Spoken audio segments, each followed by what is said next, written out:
स्कंध 3 अध्याय 15. जय विजय यांना सनकादिकांचा शाप. मैत्रेय म्हणाले, विदुरा, आपल्या पुत्रांपासून देवांना कष्ट होतील या शंकेने दितीने दुसऱ्यांच्या तेजाचा नाश करणारे कश्यपांचे ते तेज वीर्य 100 वर्षांपर्यंत आपल्या उदरात ठेवले. त्या गर्भस्थ तेजामुळे सुद्धा जगातील सूर्यादिकांचा प्रकाश क्षीण होऊ लागला. तसेच इंद्रादी लोकपालही तेजोहीन झाले. तेव्हा ब्रह्मदेवाकडे जाऊन ते म्हणाले की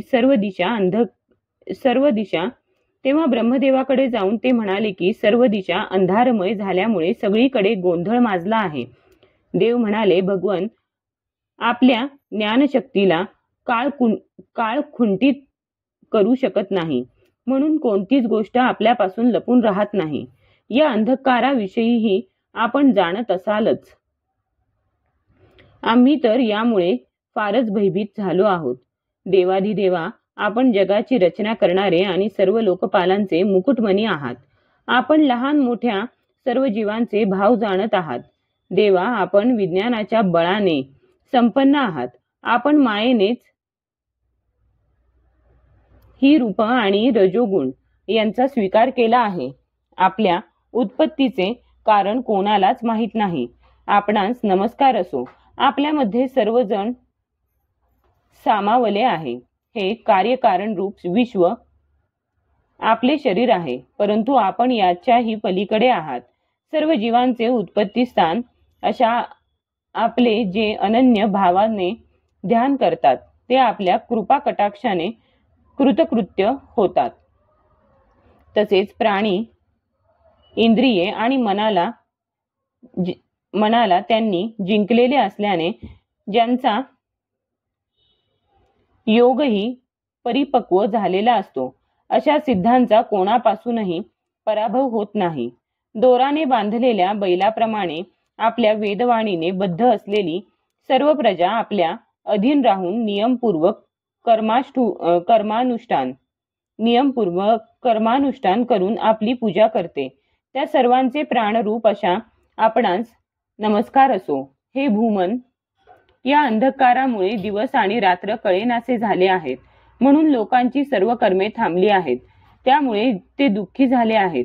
त्यांचे कल्याण करा आणि शरण आलेल्या आमच्याकडे अपार दयादृष्टीने पहा. देवा, इंधनात पडल्यामुळे ज्याप्रमाणे आग वाढतच जाते, त्याचप्रमाणे कश्यपांच्या वीर्याने स्थापित झालेला हा दितीचा गर्भ सर्व दिशा अंधकारमय करीत वाढत चालला आहे. मैत्रेय म्हणाले, महाबाहो, देवांची प्रार्थना ऐकून भगवान ब्रह्मदेव हसले आणि आपल्या मधुर वाणीने त्यांना आनंदित करीत म्हणाले. श्री ब्रह्मदेव म्हणाले, देवांनो, तुमचे पूर्वज असलेले माझे मानसपुत्र सनकादिक लोकांबद्दलच्या आसक्तीचा त्याग करून सर्व लोकांमध्ये आकाश मार्गाने भ्रमण करीत असत. एकदा ते शुद्ध सत्वमय भगवान विष्णूंच्या सर्व लोकांत वंदनीय असलेल्या वैकुंठ लोकात गेले. जे निष्काम धर्माने श्रीहरीची आराधना करतात ते लोक विष्णुरूप होऊन तेथे राहतात. तेथे वेदांताचे वर्णन केलेले भगवान आदिनारायण आम्हा भक्तांना सुख देण्यासाठी शुद्ध सत्वमय स्वरूप धारण करून राहतात. त्या लोकात निश्रेयस नावाचे एक वन आहे, जे मूर्तिमान कैवल्य आहे असे वाटते. सर्व प्रकारच्या कामना पूर्ण करणाऱ्या वृक्षांनी ते सुशोभित असून नेहमी 6 ऋतूंच्या शोभेने संपन्न असते. तेथे विमानातून भ्रमण करणारे पार्षद आपल्या स्त्रियांसह आपल्या प्रभूंच्या लोकांचे पाप नाहीसे करणाऱ्या पवित्र तेथे विमानातून भ्रमण करणारे पार्षद आपल्या स्त्रियांसह आपल्या प्रभूंच्या लोकांचे पाप नाहीसे करणाऱ्या पवित्र लीलांचे गायन करीत असतात. त्यावेळी सरोवरात उमललेल्या वसंत ऋतूतील माधवी वेलींचा मकरंदपूर्ण सुगंध त्यांच्या चित्ताला आपल्याकडे आकर्षित करतो. परंतु ते त्याच्याकडे लक्ष न देता तो सुगंध आणणाऱ्या वायूलाच दोष देतात. ज्यावेळी भ्रमरराज उच्च स्वरात गुंजारव करीत जणू हरिकथेचे गायन करतात, त्यावेळी थोड्या काळासाठी कबूतर, कोकिळा, सारस, चकवा, चातक, हंस, पोपट, होला, पक्षी आणि मोर यांचा कलकलाट बंद होतो. श्रीहरी तुळशीपत्रांनी आपले शरीर भूषवितात आणि तुळशीच्या सुगंधाचाच अधिक आदर करतात. हे पाहून तेथील मंदार, कुंद, तिलक, रात्री उमलणारे कमळ, अर्ण, पुन्नांग, नागकेसर, बकुळ, दिवसा उमलणारे कमळ आणि पारिजातक ही फुले सुगंधी असून सुद्धा तुळशीच्या तपाचीही प्रशंसा करतात. तो लोक वेंडूर्य, मरकतमणी आणि सुवर्णाच्या विमानांनी भरलेला आहे. केवळ श्रीहरींच्या चरणांना वंदन करूनच हे सर्व प्राप्त होते. त्या विमानात बसलेल्या भगवत भक्तांच्या चित्तात मोठे नितंब असणाऱ्या स्त्रिया सुद्धा मंद हास्य आणि हावभावांनी कामविकार उत्पन्न करू शकत नाहीत. जिची कृपा प्राप्त करण्यासाठी देवगण सुद्धा प्रयत्नशील असतात, ती परम सौंदर्यशालिनी लक्ष्मी आपला चंचलपणाचा दोष टाकून देऊन श्रीहरींच्या भवनामध्ये राहते. ज्यावेळी ती आपल्या चरणकमलातील नुपुरांचा झंकार करीत आपल्या हातातील लीला कमल फिरविते, त्यावेळी त्या सुवर्ण महालाच्या स्फटिकयुक्त भिंतीवर तिचे प्रतिबिंब पडल्यानंतर असे वाटते की ती त्या भिंती जणू कमळाने साफ करीत आहे. जेव्हा ती दासींना आपल्या बरोबर घेऊन आपल्या क्रीडावनामध्ये तुलसी दलाने भगवंतांचे पूजन करते, तेव्हा तेथील स्वच्छ पाण्याने भरलेल्या व पोवळ्याचे घाट असलेल्या सरोवरात आपले सुंदर केशपाश आणि उभार नासिकेने शोभणारे मुख पाहून याचे भगवंतांनी कौतुक केले होते याची तिला आठवण होते. जे लोक भगवंतांच्या पाप हरण करणाऱ्या लीला कथांना सोडून बुद्धी नष्ट करणाऱ्या अर्थ आणि कामासंबंधी अन्य निंद्य कथा ऐकतात, ते त्या वैकुंठ लोकात जाऊ शकत नाहीत. अरे रे, जेव्हा हे अभागी लोक अशा असार गोष्टी ऐकतात, तेव्हा त्या कथा त्यांना कोणी त्राता नसलेल्या घोर नरकात टाकतात. अहो, आम्ही देव सुद्धा या मनुष्य योनीची इच्छा धरतो, कारण यातच तत्वज्ञान आणि धर्माची प्राप्ती होऊ शकते. अशी मनुष्य योनी मिळूनही जे लोक भगवंतांची आराधना करीत नाहीत, ते वास्तविक त्यांच्या सर्वव्याप्त असलेल्या मायेनेच मोहित झालेले असतात. देवाधिदेव श्रीहरींचे निरंतर चिंतन केल्यामुळे ज्यांच्यापासून यमराज दूर राहतात, आपापसातील प्रभूंच्या सुयशाची कथा ऐकून प्रेमाने सद्गत होऊन ज्यांच्या डोळ्यांतून अखंड अश्रुधारा वाहतात आणि शरीरावर रोमांच उभे राहतात, तसेच ज्यांच्या स्वभावाची आम्ही इच्छा करतो, असे परम भागवतच आमच्या लोकांच्या वर असलेल्या त्या वैकुंठ धामात जातात. जेव्हा सनकादी मुनी विश्वगुरु श्रीहरींचे निवासस्थान त्रैलोक्याला वंदनीय आणि श्रेष्ठ देवतांच्या अलौकिक विमानांनी विभूषित अशा त्या परम दिव्य आणि अद्भुत वैकुंठ धामाला आपल्या योगमाया बलाने पोहोचले, तेव्हा त्यांना अतिशय आनंद झाला. भगवत दर्शनाच्या लालसेने अन्य दर्शनीय वस्तूंची उपेक्षा करीत वैकुंठ धामाचे 6 तटांचे दरवाजे ओलांडून जेव्हा ते 7व्या दरवाजाजवळ पोहोचले, तेव्हा तेथे त्यांना हातात गदा घेतलेले एकाच वयाचे 2 देव दृष्टीस पडले. ते बाजूबंद कुंडले, किरीट इत्यादी अनेक मौल्यवान दागिन्यांनी विभूषित झालेले होते. त्यांच्या 4 श्यामवर्ण भुजांमध्ये भोवती भुंगे गुंजारव करीत असलेली वनमाला शोभून दिसत होती. चढवलेल्या भुवया, फुरफुरणारे नाक आणि लालसर डोळ्यांमुळे त्यांच्या चेहऱ्यावर काहीसा रागीट भाव दिसत होता. ते अशा रीतीने पाहत असून सुद्धा ते मुनी काहीही न विचारता ज्याप्रमाणे सुवर्ण आणि वज्रमय असे पहिले 6 दरवाजे ओलांडून ते आले होते, त्याचप्रमाणे याही दारातून आत गेले. समान दृष्टीने ते सगळीकडे पाहत होते, त्यामुळे निशंक मनाने सगळीकडे ते जात होते. ते चारही कुमार पूर्ण तत्वज्ञानी होते. तसेच ब्रह्मदेवाच्या सृष्टीमध्ये वयाने सर्वात ज्येष्ठ असूनही 5 वर्षांच्या बालकासारखे दिसत होते आणि त्यांची दिगंबर अवस्था होती. त्यांना अशा प्रकारे निसंकोचपणे आत जाताना पाहून भगवंतांच्या ब्राह्मणांचा आदर करण्याच्या स्वभावापेक्षा विपरीत स्वभाव असणाऱ्या त्या द्वारपालांनी त्यांच्या तेजाला तुच्छ मानून काठीने त्यांना अडविले. वास्तविक त्यांच्याशी असे दुर्वर्तन करणे योग्य नव्हते. वैकुंठवासी देवांच्या समक्ष जेव्हा त्या द्वारपालांनी त्या अत्यंत पूज्य कुमारांना अडविले, तेव्हा आपल्या प्रियतम प्रभूंच्या दर्शनात विघ्न आल्यामुळे त्यांचे डोळे क्रोधाने काहीसे लाल झाले आणि ते म्हणाले, मुनी म्हणाले, अरे द्वारपालांनो, जे लोक भगवंतांची महान सेवा करून त्या प्रभावाने या लोकाची प्राप्ती करून घेऊन येथे निवास करतात, ते तर भगवंतांच्या सारखेच समदर्शी असतात. तुम्ही दोघे त्यांच्यापैकीच असून स्वभावात एवढी विषमता कशी? भगवंत तर परम शांत स्वभावाचे आहेत, त्यांचा कोणाशीही विरोध नाही. तर मग ज्याच्याविषयी संशय घ्यावा असा येथे कोण असणार? तुम्ही स्वतः संशयी आहात, म्हणून आपल्याप्रमाणे दुसऱ्यावर संशय घेत आहात. भगवंतांच्या उदरात हे सारे ब्रह्मांड आहे, म्हणून इथे राहणारे ज्ञानीजन सर्वात्मा श्रीहरी व आपल्यात काही भेद मानित नाहीत.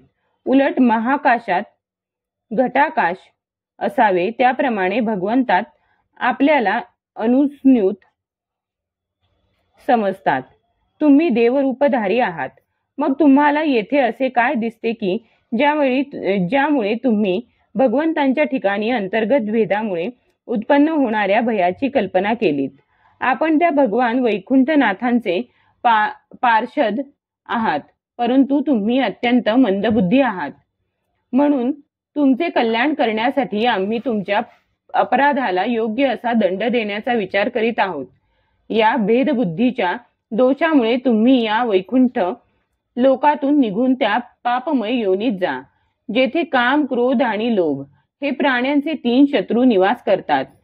सनकादिकांचे हे कठोर वचन ऐकून आणि ब्राह्मणांचा शाप कोणत्याही शस्त्रसमूहाने निवारण होत नाही हे जाणून श्रीहरीच्या त्या 2 पार्षदांनी अत्यंत दीनभावाने त्यांचे चरण पकडले. त्यांचे स्वामी श्रीहरी सुद्धा ब्राह्मणांना अतिशय घाबरतात हे त्यांना माहीत होते. नंतर ते म्हणाले, भगवन, आम्ही अपराधी आहोत, म्हणून आम्हाला जो दंड दिला आहे तो आम्हाला मिळालाच पाहिजे. त्यामुळे भगवंतांच्या आज्ञेचे उल्लंघन करण्याचे आम्हाला लागलेले पाप पूर्णपणे नाहीसे होईल. आपल्याला आमची थोडी सुद्धा दया येत असेल तर अशी कृपा करा की जेणेकरून त्या अधमाधम योनीत जाऊनही आम्हाला भगवंतांची स्मृती नाहीशी करणारा मोह होऊ नये. इकडे साधूजनांचे हृदयधन असणारे भगवान कमलनाभ यांना आपल्या द्वारपालांनी सनकादी साधूंचा अनादर केलेला समजला. तेव्हा परमहंस मुनिजन ज्यांचा शोध घेत असतात अशा पायांनी चालत श्री लक्ष्मीसह ते तेथे आले. सनकादिकांनी पाहिले की आपल्या समाधीचे भाग्य असणारे श्री वैकुंठनाथ स्वतः आले आहेत. त्यांच्या समवेत छत्र चामरे घेऊन पार्षदही आहेत. तसेच प्रभूंच्या दोन्ही बाजूंना राजहंसाच्या पंखाप्रमाणे 2 शुभ्र चवऱ्या ढाळल्या जात आहेत. चवऱ्यांच्या थंडगार वायूने त्या शुभ्र छत्रावर लावलेली मोत्यांची झालर अशी हालत आहे की जणू चंद्राच्या किरणातून अमृताचे थेंब झिरपत आहेत. प्रभू सर्व सद्गुणांचे आश्रय आहेत. त्यांची मुखमुद्रा पाहून असे वाटत होते की ते सर्वांवर कृपेचा वर्षाव करीत आहेत. आपल्या स्नेहमय दृष्टीने ते भक्तांच्या हृदयाला स्पर्श करीत होते आणि त्यांच्या विशाल श्यामवर्ण वक्षस्थळावर जी लक्ष्मी विराजमान झाली होती तिच्या शोभेने ते समस्त दिव्य लोकांचा चूडामणी असलेल्या वैकुंठ धामाला सुशोभित करीत होते. त्यांच्या पितांबर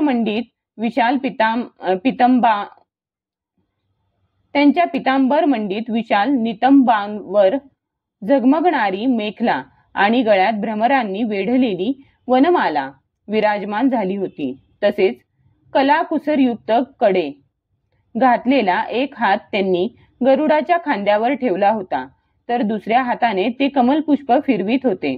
त्यांचे सुंदर गाल विजेच्या प्रभेला लाजविणाऱ्या मकराकृती कुंडलांची शोभा वाढवित होते. उत्तुंग नासिका असलेले मोहक मुख होते. मस्तकावर रत्न जडित मुकुट होता. तसेच चारी हातांच्या मध्ये महामूल्यवान हार आणि गळ्यामध्ये कौस्तुभमणी विराजित होता. भगवंतांचे स्वरूप अत्यंत सौंदर्यशाली होते. त्यांना पाहून भक्तांच्या मनात येत असे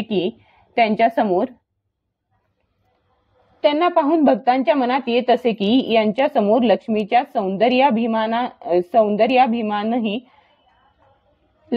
सौंदर्याभिमानही गळून पडला आहे. ब्रह्मदेव म्हणाले, देव हो, अशा प्रकारे माझ्यासाठी, महादेवांसाठी आणि तुमच्यासाठी परम सुंदर रूप धारण करणाऱ्या श्रीहरींना पाहून सनकादी मुनींनी त्यांना मस्तक लवून नमस्कार केला. ते त्यांचे अद्भुत रूप पाहता पाहता त्यांच्या नेत्रांची तृप्तीच होत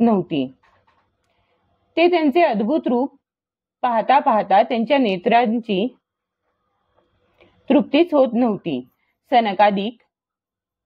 सनकादी मुनीश्वर नेहमी ब्रह्मानंदात निमग्न राहत असत.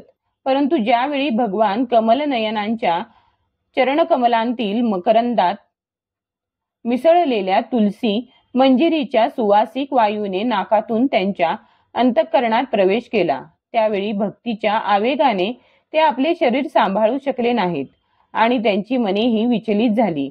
भगवंतांचे मुख नीलकमलासारखे होते. अतिशय सुंदर ओठ आणि कुंदकळीसारखे मनोहर हास्य यांमुळे त्यांची शोभा आणखीच वाढली होती. ते पाहूनच ते कृतकृत्य झाले.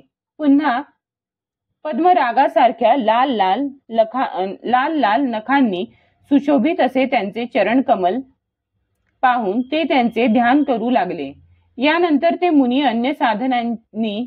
अन्य साधनांनी सिद्ध न होणाऱ्या स्वाभाविक अष्टसिद्धींनी संपन्न अशा श्रीहरींची स्तुती करू लागले, जे भगवान योगी मार्गाने मोक्षपदाला जाऊ इच्छिणाऱ्या पुरुषांच्या ध्यानाचा विषय होणारे अत्यंत आदरणीय आणि नयनानंद वाढविणारे पुरुषरूप प्रगट करतात. सनकादी मुनी म्हणाले, हे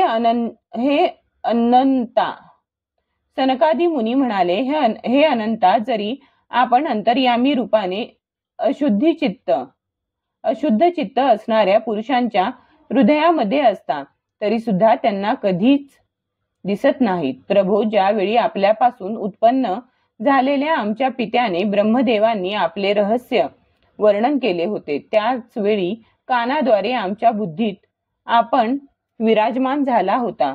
परंतु प्रत्यक्ष दर्शन मात्र आम्हाला आजच झाले आहे. भगवन, आपल्याला आम्ही साक्षात परमात्म तत्व म्हणूनच जाणतो. यावेळी आपल्या विशुद्ध सत्वमय शरीराने आपल्या या भक्तांना आनंदित करणाऱ्या आसक्ती आणि अहंकाराने मुक्त असे मुनिजन आपल्या कृपादृष्टीने प्राप्त झालेल्या सुदृढ भक्तियोगाने आपल्या या रूपाला हृदयात पाहतात. हे प्रभो, आपले सुयश अत्यंत कीर्तनीय आणि सांसारिक दुःखांची निवृत्ती करणारे आहेत. आपल्या चरणांशी शरण आलेले जे महाभाग आपल्या कथेचे रसिक आहेत, ते आपला आत्यंतिक प्रसाद जो मोक्ष, त्यांचीही पर्वा करीत नाहीत. तर मग ज्यांना आपली थोडी सुद्धा वक्रदृष्टी भयभीत करते, त्या इंद्रपद इत्यादी अन्य भोगांची काय कथा?